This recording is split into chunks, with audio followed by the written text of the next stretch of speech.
नमस्कार दोस्तों, स्वागत है आपका द न्यूज लॉन्चर के इस यूट्यूब मंच पर।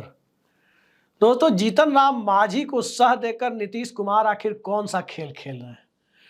जीतन राम मांझी बिहार की राजनीति में एक पूर्व मुख्यमंत्री ही नहीं बल्कि एक ऐसी हैसियत में पहुंचे हुए नेता है जिनका इस्तेमाल कभी अपने मकसद से नीतीश कुमार करते हैं तो कभी बीजेपी करती है। एक दौर में राष्ट्रीय जनता दल ने भी किया, लेकिन अब असल खेल सुप्रीम कोर्ट के फैसले के बाद, एससी एसटी आरक्षण में वर्गीकरण के फैसले के बाद नीतीश कुमार करते हुए दिखाई दे रहे हैं। और यह खेल है आरक्षण के वर्गीकरण का। पूरे देश में भारत बंद का ऐलान किया गया, बिहार में भी छिटपुट असर देखा गया, लेकिन बिहार से वो आवाज भी निकलती दिखाई दी कि इस आरक्षण का वर्गीकरण होना चाहिए। यह आरक्षण किसी एक तबके को एक तरफा पूरी तरह से नहीं मिलना चाहिए, बल्कि उसमें भी ओबीसी ईबीसी की तरह, पिछड़ा अति पिछड़ा की तरह वर्गीकरण होना चाहिए। और यह आवाज जीतन राम मांझी ने उठाई, जो महादलित तबके से आते हैं। और सीधी बात है कि जो बात जीतन राम मांझी कह रहे हैं कि 5% के लोग 20% का हक कैसे खाएंगे, यानी जो चेतना ईबीसी वर्ग में है वो बिहार के अंदर दलित वर्ग में सामने आती जा रही है। बीजेपी इस मामले को लेकर फंसी हुई है, क्योंकि वो करे तो क्या करे। बीजेपी की छवि वैसे भी दलित विरोधी बना दी गई है। अब दलित विरोधी है या नहीं है ये मैं नहीं कह सकता, लेकिन दलित विरोधी छवि बन गई है। इस बात को अब करीब करीब चुनावी नतीजे तो इसकी तस्दीक करते ही हैं। तो सवाल ये उठता है कि इस परिस्थिति में सुप्रीम कोर्ट के आरक्षण के फैसले के खिलाफ जब अलग अलग जगह पर अलग अलग तरीके से आंदोलन हो रहे थे, उस वक्त बिहार से दो तरह की आवाजें क्यों निकल रही थी। सभी जानते हैं कि नीतीश कुमार ने दलित के अंदर महादलित किया था, और दलित के अंदर जब महादलित किया था उस वक्त पासवान को छोड़कर बाकी सबको महादलित में डाला गया। लेकिन उस वक्त संवैधानिक प्रावधानों के मुताबिक आरक्षण का वर्गीकरण नीतीश कुमार नहीं कर सकते थे। अब वो अधिकार उन्हें हासिल हो गया है। अब सुप्रीम कोर्ट ने वो अधिकार दे दिया, और अंदरूनी सूत्रों की माने तो फाइलें मूव होनी शुरू हो गई है। खेल दूसरे लेवल पे चल रहा है, और जो खेल दूसरे लेवल पर चल रहा है उसमें बिहार में जो 15% आरक्षण दलित वर्ग के बीच है, ऐसा माना जा रहा है कि उस आरक्षण को 7% और 7-8 के दो कैटेगरी में 7+8, 7 दलितों को, महादलितों को 8, या 5+10, 5 दलित और 10% उसमें सब कोटा महादलित का, इस तरह से करने की तैयारी हो रही है। इसका असर स्वाभाविक है कि भारतीय जनता पार्टी को उत्तर प्रदेश में झेलना होगा। स्वाभाविक है कि दलित पॉलिटिक्स का बहुत बड़ा स्पेस मध्य प्रदेश में है, राजस्थान में है, छत्तीसगढ़ में है, उत्तराखंड में है, सब जगह झेलना होगा। लेकिन अंदर खाने फाइल घूम क्यों रही है। जो सोशल वेलफेयर स्कीम में नीतीश कुमार ने किया था वो बिहार में वो अब करने के लिए जब रास्ता खुल गया है तो ऐसा कर क्यों रहे हैं। एक पक्ष तो ये है, और इस बात से इनकार भी नहीं किया जा सकता कि आरक्षण चाहे जिसे भी दिया गया, कुछ खास वर्गों तक ही आरक्षण का फायदा पहुंचा। एक ठीक ठाक वर्ग उस दायरे से बाहर रहा, वो फायदा नहीं उठा पाया, क्या पिछड़ा क्या दलित। और अब उस सामाजिक न्याय के कील कांटों को दुरुस्त करने के लिए सर्वोच्च न्यायालय ने जो फैसला दिया, उसको लेकर जिस प्रकार से आंदोलन हुआ, और उस आंदोलन के बाद यदि बिना डरे नीतीश कुमार इस पर आगे बढ़ने की कवायद कर रहे हैं तो इसके पीछे वजह कौन सी है। तो उस वजह को जानने के पहले दो बातें जाननी जरूरी है। जनता दल यूनाइटेड को कमजोर करने का काम चिराग मॉडल के माध्यम से हुआ था।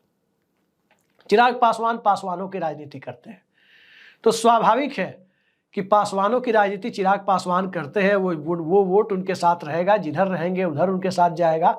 उस राजनीति को निष्प्रभावी करना चाहते हैं। दो परिस्थितियां दिखाई दे रही है। पहला, चिराग पासवान के सामने ऐसी परिस्थिति पैदा कर दी जाए बिहार में आरक्षण का वर्गीकरण करके कि केंद्रीय मंत्रिमंडल और भाजपा का साथ छोड़ने के सिवा उनके पास दूसरा विकल्प ना बचे, वो बीजेपी का साथ छोड़कर चले जाए, कोई रास्ता ना बचे। क्योंकि अंततः उन्हें भी पासवान समाज को जवाब देना होगा कि आपने हमारे लिए क्या किया जब बिहार में दलित महादलित के बीच आरक्षण का बंटवारा हो रहा था। दूसरा, चिराग मॉडल के बाद जनता दल यूनाइटेड जो कमजोर हुआ और महादलित की राजनीति में भी अलग अलग दावेदार उभर कर सामने आए, मसलन कांग्रेस पार्टी, राहुल गांधी, ये सब भी दावेदार बनकर सामने आए। तो अब की परिस्थिति में, इस दावेदारी की स्थिति में, उन दावेदारों की धार कुंद करने के लिए एक राजनीतिक ब्रह्मास्त्र के तौर पर महादलित को quota within quota supreme court के आदेश के आलोक में देने का एक सुनहरा अवसर दिखाई दे रहा है। और उसी की बुनियाद रखने के लिए अब इस शुरुआती दौर में जीतन राम मांझी के चेहरे का इस्तेमाल हो रहा है। आने वाले वक्त में कुछ और चेहरों का इस्तेमाल होगा। श्याम रजक ने पार्टी छोड़ी है, वो भी महादलित तबके से आते हैं और चर्चा है कि वो जदयू में जा रहे हैं। श्याम रजक भी इसके पक्ष में आवाज बुलंद करते हुए नजर आए, कोई आश्चर्य नहीं होना चाहिए। कुछ और दलित चेहरे भी आवाज बुलंद करते नजर आ सकते हैं। तो सियासत जो सह और मात का खेल बना हुआ है, उस सह और मात के खेल में, समीकरणों की राजनीति में, इक्वेशनल पॉलिटिक्स में कई सारे निशाने, एक तरफ समाज में आरक्षण के आधार पर जितने वर्ग बनते जाएंगे उस सारे निशाने पर है नीतीश कुमार के, क्योंकि जितने वर्ग बनेंगे, जितनी कैटेगरी बनेगी, चुनावी हिंदुत्व उतना ज्यादा दरकता चला जाएगा। चिराग पासवान के सामने विचित्र स्थिति होगी। जीतन राम मांझी चाह करके भी भारतीय जनता पार्टी का साथ उस परिस्थिति में दे पाने की स्थिति में नहीं होंगे अगर नीतीश कुमार ने भविष्य में बीजेपी का साथ छोड़ने का फैसला लिया तो। और चौथा, राष्ट्रीय जनता दल जिस प्रकार से संविधान बचाओ के कांग्रेस के नारे का इस्तेमाल जैसे अखिलेश यादव ने उत्तर प्रदेश में किया, अब लोकसभा चुनाव से सबक लेकर तेजस्वी यादव बिहार में उसी का इस्तेमाल करते दिखे और चिराग पासवान को छोड़ करके जो बाकी समुदाय के जो दलित वोटर हैं, उन दलित वोटर के बीच वो पहुंचने की कोशिश करते दिखे चुनाव के समय, राहुल गांधी और मल्लिकार्जुन खड़गे के चेहरे के सहारे, उस पर भी रोक लगाने की कवायद, कई निशाने एक तीर से साधने की कवायद चल रही है। और स्वाभाविक है कि सत्ता में रहते हुए जो इस तरह के गेम खेलता है, बेनिफिशियरी वही होता है, लाभार्थी वही होता है। पंचायतों में अति पिछड़ा आरक्षण नीतीश कुमार ने दिया, आज तक सत्ता सुख भोग रहे हैं। दलित महादलित सोशल वेलफेयर स्कीम में किया, आज तक भोग रहे हैं। लेकिन ये लाइन जब ब्लर होनी शुरू हुई, इसका असर जब कम होना शुरू हुआ, ठीक उसी मौके पर सुप्रीम कोर्ट ने एक बड़ा ब्रह्मास्त्र थमा दिया। कांग्रेस पार्टी की स्थिति यह है कि ना वो खुलकर विरोध कर सकती है, ना खुलकर समर्थन कर सकती है, क्योंकि दक्षिण भारत में कांग्रेस की कई सारी यूनिट चाहती है कि वर्गीकरण हो। उत्तर भारत की राजनीति में जहां कांग्रेस आगे आने की जद्दोजहद कर रही है, वहां इस मामले में कुछ बोलना नहीं चाहती। वही नीतीश कुमार के सामने परिस्थितियां यह है कि सभी दलित वर्गों का वोट उन्हें मिलना नहीं है, तो जो मिलना है उसको क्यों ना सिक्योर किया जाए।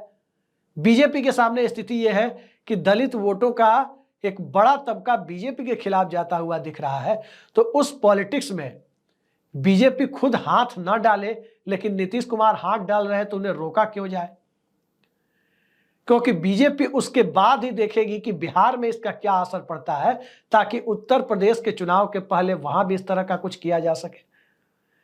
कई सारी परिस्थितियां एक साथ जब आकर खड़ी हो गई है, तो अब समझ में आने लगा है कि चिराग पासवान की राजनीति की धार को एनडीए से बाहर जाने पर विवश करने के लिए नीतीश कुमार किस तरह से सुप्रीम कोर्ट के आरक्षण के फैसले का, SC ST आरक्षण के फैसले का और उसमें जीतन राम मांझी के चेहरे का इस्तेमाल अपने पक्ष में करते हुए कभी भी दिख सकते हैं। याद रखिए, मुंह से बोलकर नीतीश कुमार राजनीति नहीं करते, कम करते हैं। जैसे नरेंद्र मोदी मुंह से बोलते हैं, नीतीश कुमार पासे चलने में माहिर है। जाति गणना का मामला था, वोकल होकर बोलने के लिए तेजस्वी यादव को खुला छोड़ दिया। तब तेजस्वी यादव विपक्ष में थे, नीतीश कुमार सत्ता में थे। और जब जाति जनगणना के बाद आरक्षण का फैसला बढ़ाने का हो गया, अब वहां नीतीश कुमार क्रेडिट लेने, स्वाभाविक है, सरकार उनकी थी, इनिशिएटिव उनका था, क्रेडिट भी उन्हें ही जाता है। क्रेडिट हमेशा कप्तान को जाता है, ये दुनिया का दस्तूर है। वर्ल्ड कप भले ही मोहिंदर अमरनाथ ने जिताया हो, फाइनल के मैन ऑफ द मैच रहे हो, क्रेडिट तो कपिल देव को ही जाता है।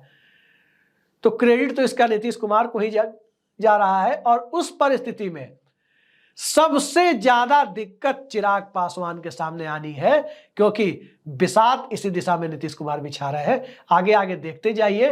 अब पहले बंगला छिना, फिर सिंबल छिना, पार्टी टूटी, परिवार टूटा, अब चिराग पासवान के सामने आगे कौन सी नौबत आती है। लेकिन बिहार की राजनीति में जितना सरल दिख रहा है उतना सरल है नहीं, अभी बहुत कुछ होना बाकी है। आज के लिए इतना ही, नमस्कार।